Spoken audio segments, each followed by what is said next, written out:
I want to start today by reviewing how to solve systems of linear equations. So we have these two linear equations, x minus y equals 0 and 5x minus 3y equals 6. And let's solve this using substitution. Now, we can also solve this using elimination, but for what we're doing today, I want us to be reminded of substitution. So in order to solve with substitution, we need to solve for one of the variables. So I'm going to pick this equation because these variables don't have coefficients.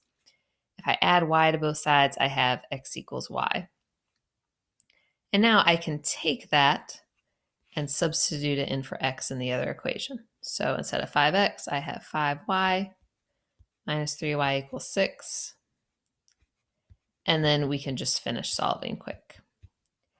So we have y equals 3, and then we go back to one of the originals and plug in, and we find that x equals 3. So that is solving by substitution. Today, what we're going to focus on is solving not two linear equations, but one where it's linear and the other one's nonlinear. So we might have a line and a parabola or something like that. So on the notes, I actually want to start with question number 3 today.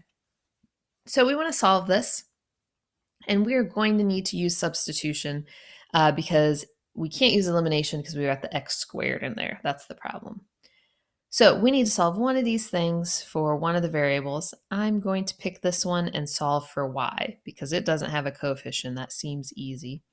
So if I add 2x to both sides, I get y equals 2x plus 5. And I'm going to take that and plug it in for y into the second equation. So that gives me x squared minus 2x plus 5 plus 3x equals 1. Notice I put that in parentheses because that minus sign has to get distributed, and I didn't want to forget that because that would throw our answer off.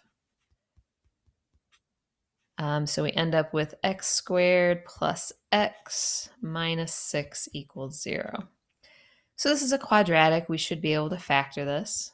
X plus 3, x minus 2. So we get x equals negative 3 and x equals 2. So this tells us there's actually two solutions to this, negative 3 and 2. So what we're going to do is go back to one of the original equations. I kind of want to go back to this one right here, because it's super easy to solve. So first I'm going to plug in negative 3, and that's going to give me negative 1. And then I'm going to plug in 2. And that will give me 9.